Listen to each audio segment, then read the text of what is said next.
নমস্কার, আমি আলপনা চলে এলাম আবারও একটা নতুন মিনি ব্লগ নিয়ে। তো আমার আরও একটা ভিডিওতে সবাইকে স্বাগত। সকালবেলা চলে এসেছি, আজ সকাল থেকেই ব্লগটা শুরু করলাম। আজকের ওয়েদারটা সকাল থেকে মেঘলা মেঘলা মেঘলা মেঘলা থাকলে না ভালো লাগে। আর এই যে পুরো রৌদ্রটা উঠে, রৌদ্রটার পরে রুমটুমও গরম হয়ে যায়, কিছু ভালো লাগে না। সকালের কাজকর্ম শেষ করে এখন এসেছি জল খাবো। তো গরম দিন হোক বা ঠান্ডা দিন হোক, প্রতিদিন সকালবেলায় গরম জলটা খাই, আমরা সবাই খাই। এবার বিছানা তুলে নেব, আজ একটা জায়গায় যাওয়ার আছে। তো কোথায় যাচ্ছি সবটা দেখাবো আপনাদের, সঙ্গে থাকলে সবটা দেখতে পারেন। বিছানা চাদরটা আমি তুলে নিয়েছি। গরম দিন বা ঠান্ডা দিন আমি বিছানা চাদরটা 3 দিনের বেশি না ইউজ করতে পারি না। তো আজ দেখলাম 2 দিন 3 দিন হয়ে গেছে, আর ভালো লাগছে না এটাতে ঘুমোতে। তো তুলে রেখেছি, এটা কেচে দেব। আরও একটা কাঁচা বিছানা চাদর বিছিয়ে নিয়েছি। তো পরিপাটি করে আমি বিছানা তুলে নিয়েছি। আর এদিকে দেখি আমাদের পাশের বাড়িতে এই মিষ্টি কুমড়োর গাছ না অনেক হয়েছিল, প্রচুর পরিমাণে হয়েছিল, কিন্তু মিষ্টি কুমড়ো তো লাগেনি, মানে গাছে ফলটা হয়নি বলে ওরা কী করেছে, গাছগুলোকে তুলে নিয়েছে। তো আমি দেখে বললাম এতগুলো তো ওরা এমনি ফেলে দেওয়া যাবে। তো আমি দেখে বললাম তো যদি দরকার না পড়ে আমাদের দিয়ে দেবে। তো কতগুলো দিয়েছে আমাকে, এই যে ডুগা পাতা এগুলো কতগুলো দিয়েছে।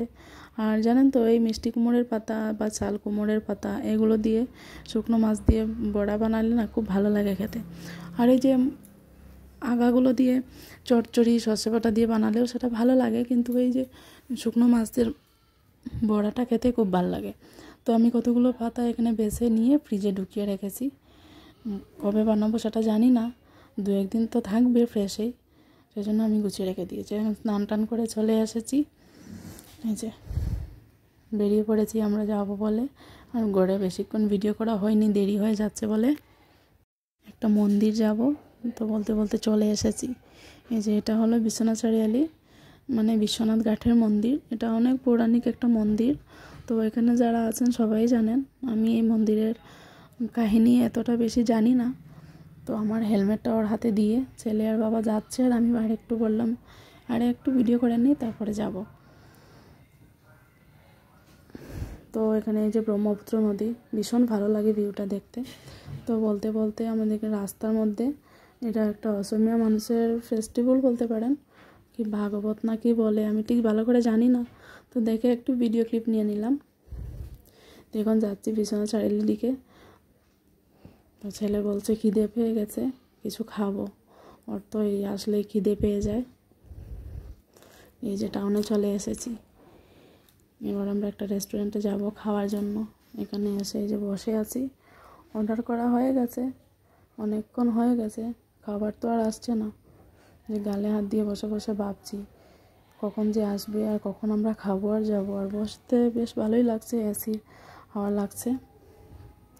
এখানে বসে বসে ভাবছি, এখানে অল্প টাইম না বসে গিয়ে হাত মুখটা ধুয়ে আসি। বালু বালু মানে ধুলো ধুলো ভালো সেরকম লাগছে, বাইকে এসেছি তো ভালো করে হাত মুখটা ধুলে একটু ফ্রেশ লাগবে।